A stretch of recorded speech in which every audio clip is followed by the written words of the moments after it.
കാഫിർ സ്ക്രീൻഷോട്ടിൽ നിന്ന് ഒരു പാഠം പഠിച്ചോ? പേരാമ്പ്രയിൽ യൂത്ത് ലീഗിന്റെ സംസ്ഥാന സെക്രട്ടറി എന്റെ പ്രിയപ്പെട്ട സഹപ്രവർത്തക ഫാത്തിമ തൈലിയ മത്സരിച്ചപ്പോ കൗമിന്റെ കുട്ടി എന്ന് പറഞ്ഞ് ഇവർ പ്രചരണം നടത്തിയില്ലേ? അവസാനം എന്താ സംഭവിച്ചത്? LDFന്റെ കൺവീനറെ പരാജയപ്പെടുത്തി ഫാത്തിമ തൈലിയ പേരാമ്പ്രയിൽ നിന്നും ജയിച്ച് ഈ നിയമസഭയിൽ അംഗമാകുന്ന കാഴ്ചയല്ലേ നമ്മൾ കണ്ടത്? ഇന്ന് തെരഞ്ഞെടുക്കപ്പെട്ട ശ്രീ പിണറായി വിജയൻ മാറണമായിരുന്നു എന്ന അഭിപ്രായം രേഖപ്പെടുത്തി. പക്ഷേ പ്രതിപക്ഷത്തിരിക്കുന്ന MLA-മാർക്ക് ഒരക്ഷരം പോലും പറയാൻ കഴിയുന്നില്ല. മഹാകവി G. ശങ്കരക്കുറുപ്പിന്റെ ഒരു വാക്കുകൾ ഞാൻ ഓർക്കുകയാണ്, കവിത ഞാൻ ഓർക്കുകയാണ്. ചങ്ങലക്കെട്ടിൽ കിടക്കയാണെന്നും നിങ്ങളുടെ അന്ധകരണം, കണ്ടിട്ടും കാണാതെ കേട്ടിട്ടും കേൾപ്പാതെ മിണ്ടാതെ നിങ്ങളിരിപ്പൂ എന്ന് പറഞ്ഞ അതേ അവസ്ഥയിലേക്ക് പ്രതിപക്ഷത്തിരിക്കുന്ന MLA-മാർ പോലും മാറുന്ന ഒരു കാഴ്ചയാണ് സാർ ഇന്ന് നമ്മൾ കണ്ടുകൊണ്ടിരിക്കുന്നത്. ചരിത്രത്തിലെ ഏറ്റവും ഉയർന്ന ഭൂരിപക്ഷം നൽകി എന്നെ വിജയിപ്പിച്ച കൊടുവള്ളിയിലെ വോട്ടർമാരോടുള്ള നന്ദി രേഖപ്പെടുത്താൻ കൂടി ഞാൻ ഈ അവസരം വിനിയോഗിക്കുകയാണ്. Shri PK Firoz 8 minute. എനിക്ക് ആദ്യമായി ഈ നിയമസഭയിൽ സംസാരിക്കാൻ അവസരം ലഭിച്ചതിലുള്ള സന്തോഷം ഞാൻ മറച്ചുവെക്കുന്നില്ല. എനിക്ക് ഇതിന് അവസരം നൽകിയ എൻ്റെ പാർട്ടിയോട്, എൻ്റെ നേതാവ് പാണക്കാട് സയ്യിദ് സാദിഖ് അലി ശിഹാബ് തങ്ങളോടുള്ള നന്ദി ഞാൻ ഈ അവസരത്തിൽ രേഖപ്പെടുത്തുകയാണ്. സാർ, മൺമറഞ്ഞുപോയ ഒരുപാട് നേതാക്കന്മാർ പ്രതിനിധീകരിച്ചൊരു മണ്ഡലമാണ് എൻ്റെ നിയോജകമണ്ഡലം കൊടുവള്ളി. ആദരണീയനായ അമ്മു സാഹിബും PM അബൂബക്കർ സാഹിബും C. മോയിൻകുട്ടി സാഹിബും ഒക്കെ പ്രതിനിധീകരിച്ചൊരു മണ്ഡലം എന്ന നിലക്ക് ആ നേതാക്കന്മാരെ എല്ലാം ഈ അവസരത്തിൽ അനുസ്മരിക്കാൻ ഞാൻ ആഗ്രഹിക്കുകയാണ്. ഏറ്റവും ഒടുവിൽ ഡോക്ടർ MK മുനീർ MLA ആണ് ആ മണ്ഡലത്തെ പ്രതിനിധീകരിച്ചത്. അദ്ദേഹത്തിന്റെ പിൻഗാമിയാവാൻ ഭാഗ്യം ലഭിച്ചതുള്ള സന്തോഷം ഞാൻ ഈ അവസരത്തിൽ രേഖപ്പെടുത്തുകയാണ്. എന്നോടൊപ്പം പ്രവർത്തിച്ച വിദ്യാർത്ഥി യുവജന രാഷ്ട്രീയത്തിൽ എന്നോടൊപ്പം പ്രവർത്തിച്ച സഹപ്രവർത്തകരെയും ഞാൻ ഈ അവസരത്തിൽ നന്ദിയോടെ ഓർക്കുകയാണ്. അതിലെല്ലാം ഉപരിയായി ചരിത്രത്തിലെ ഏറ്റവും ഉയർന്ന ഭൂരിപക്ഷം നൽകി എന്നെ വിജയിപ്പിച്ച കൊടുവള്ളിയിലെ വോട്ടർമാരോടുള്ള നന്ദി രേഖപ്പെടുത്താൻ കൂടി ഞാൻ ഈ അവസരം വിനിയോഗിക്കുകയാണ്. സാർ, കഴിഞ്ഞ 10 വർഷക്കാലം നയപ്രഖ്യാപനം ഒരു ഭാഗത്തും ഭരണം മറ്റൊരു വഴിക്കും സഞ്ചരിച്ചപ്പോൾ പറയുന്നത് നടപ്പിലാക്കാൻ ഇച്ഛാശക്തിയുള്ള ഒരു സർക്കാരാണ് സാർ ഇന്ന് കേരളം ഭരിച്ചുകൊണ്ടിരിക്കുന്നത്. സാർ, നയമാറ്റം സർവ്വമേഖലയിലും പ്രകടമാണ്. UDFന്റെ സത്യപ്രതിജ്ഞാ ചടങ്ങ് തന്നെ കണ്ടാൽ നമുക്ക് അക്കാര്യം ബോധ്യമാകും. ഒരർത്ഥത്തിൽ ജനങ്ങൾ കയ്യേറിയ സത്യപ്രതിജ്ഞാ ചടങ്ങ്. ശ്രീലങ്കയിൽ ഭരണമാറ്റം ഉണ്ടായപ്പോൾ ഭരണാധികാരിയുടെ വീട്ടിലും നീന്തൽക്കുളത്തിലുമൊക്കെ ജനങ്ങൾ കയറിയിറങ്ങുന്ന കാഴ്ച നമ്മൾ കണ്ടു. കേരളത്തിലൊരു ഭരണമാറ്റം ഉണ്ടായപ്പോൾ ക്ലിഫ് ഹൗസിലെ മോടി പിടിപ്പിച്ച നീന്തൽക്കുളത്തിലേക്ക് ജനങ്ങൾ കയറാതിരുന്നത് അവരുടെ ഉയർന്ന രാഷ്ട്രീയ ബോധ്യം കൊണ്ട് മാത്രമാണ് സാർ.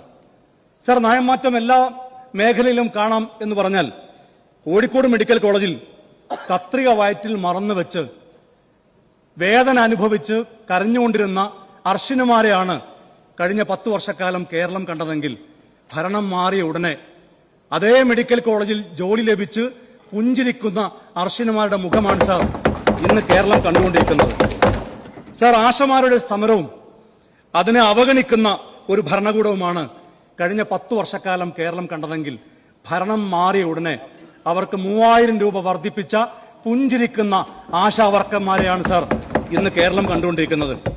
സാർ, തിരുവനന്തപുരത്തെ മെഡിക്കൽ കോളേജിന്റെ വരാന്തയിൽ എനിക്ക് ചികിത്സ ലഭിച്ചില്ല, ദിവസങ്ങളോളമായി ഞാൻ സ്കാനിങ്ങിന് വേണ്ടി കിടക്കുകയാണ്, ഞാൻ മരിച്ചാൽ അതിന്റെ ഉത്തരവാദി ഇതിന്റെ അധികാരികളാണ് എന്ന് പറഞ്ഞു മരിച്ചുപോയ വേണുമാരാണ് കഴിഞ്ഞ 10 വർഷക്കാലം കേരളം കണ്ടതെങ്കിൽ ആ വേണുവിന്റെ കുടുംബത്തിന് നഷ്ടപരിഹാരം കൊടുത്ത് ആ കുടുംബത്തെ ചേർത്ത് പിടിക്കുന്ന ഒരു സർക്കാരിനെയാണ് സാർ ഇന്ന് കേരളം കണ്ടുകൊണ്ടിരിക്കുന്നത്.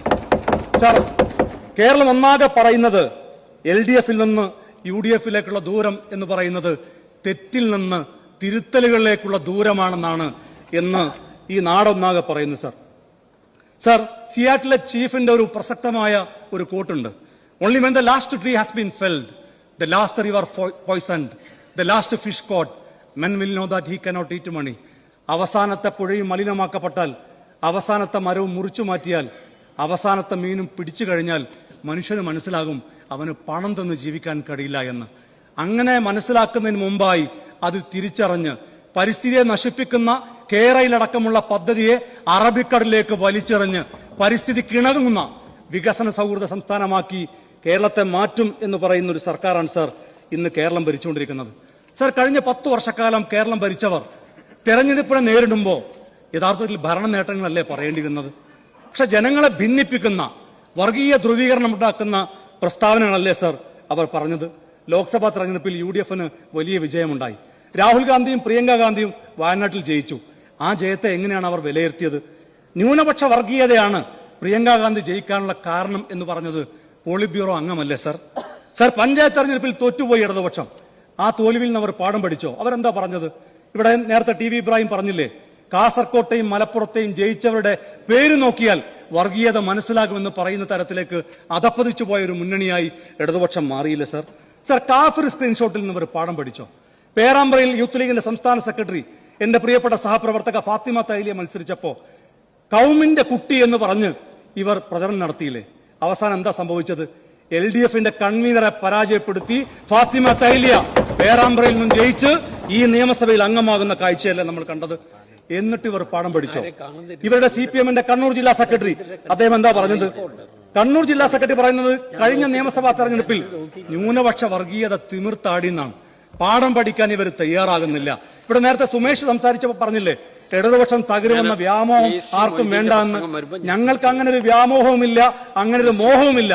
ഇടതുപക്ഷം തകരണം എന്ന് ഞങ്ങൾ ആരും പറയുന്നുമില്ല. പക്ഷേ അങ്ങനെ ഒരു മോഹം നിങ്ങൾക്കുണ്ടോ? അങ്ങനെ ഉണ്ടായിരുന്നെങ്കിൽ ഇത്തരം ഒരു നിലപാടാണോ നിങ്ങൾ സ്വീകരിക്കുക?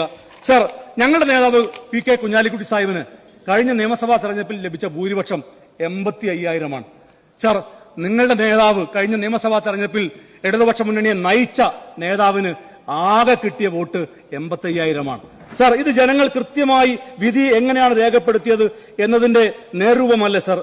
എന്നിട്ടും പ്രതിപക്ഷ നേതാവിനെ തെരഞ്ഞെടുക്കുമ്പോൾ ജനങ്ങൾ എതിരായി വിധി എഴുതിയ ഒരാളെ തന്നെ നിങ്ങൾ പ്രതിപക്ഷ നേതാവാക്കി. എന്നോടൊരു DYFയുടെ നേതാവിന്റെ ഒരു സുഹൃത്ത് എന്നോട് ചോദിച്ചത്, ഞങ്ങൾക്കൊരു കരിങ്കൊടി പ്രകടനം നടത്താനുള്ള അവസരം എങ്ങനെ ഞങ്ങൾക്ക് കിട്ടുക? ഞങ്ങൾ എങ്ങനെയാണ് ഒരു കരിങ്കൊടി പ്രകടനം നടത്തുക? ഞാൻ ചോദിച്ചു, അതെന്തേ?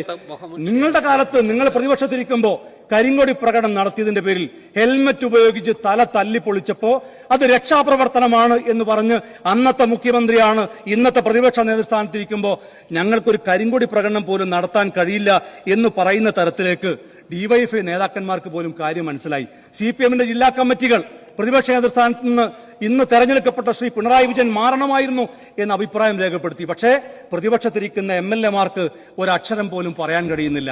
മഹാകവി G. ശങ്കരക്കുറുപ്പിന്റെ ഒരു വാക്കുകൾ ഞാൻ ഓർക്കുകയാണ്, കവിത ഞാൻ ഓർക്കുകയാണ്. ചങ്ങലക്കെട്ടിൽ കിടക്കയാണെന്നും നിങ്ങളുടെ അന്ധകരണം, കണ്ടിട്ടും കാണാതെ കേട്ടിട്ടും കേൾപ്പാതെ മിണ്ടാതെ നിങ്ങളിരിപ്പൂ എന്ന് പറഞ്ഞ അതേ അവസ്ഥയിലേക്ക് പ്രതിപക്ഷത്തിരിക്കുന്ന MLA-മാർ പോലും മാറുന്ന ഒരു കാഴ്ചയാണ് സാർ ഇന്ന് നമ്മൾ കണ്ടുകൊണ്ടിരിക്കുന്നത്.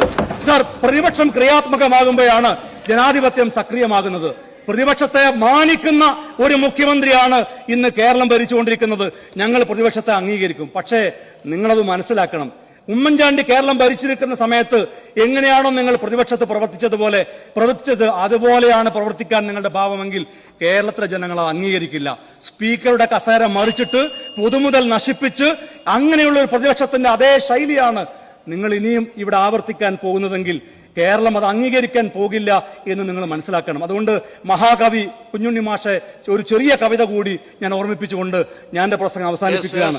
വലിയൊരു ലോകം മുഴുവൻ നന്നാവാൻ ചെറിയൊരു സൂത്രം ചെവിയിലോതാം ഞാൻ, സ്വയം നന്നാവുക. അതുകൊണ്ട് പ്രതിപക്ഷം സ്വയം നന്നായി പ്രതിപക്ഷത്തിന്റെ ഉത്തരവാദിത്തം ഏറ്റെടുക്കാൻ തയ്യാറാകണം എന്ന് മാത്രം പറഞ്ഞുകൊണ്ട് ഈ നന്ദി പ്രമേയത്തെ പിന്താങ്ങി ഞാൻ എന്റെ പ്രസംഗം അവസാനിപ്പിക്കുന്നു. നന്ദി, നമസ്കാരം.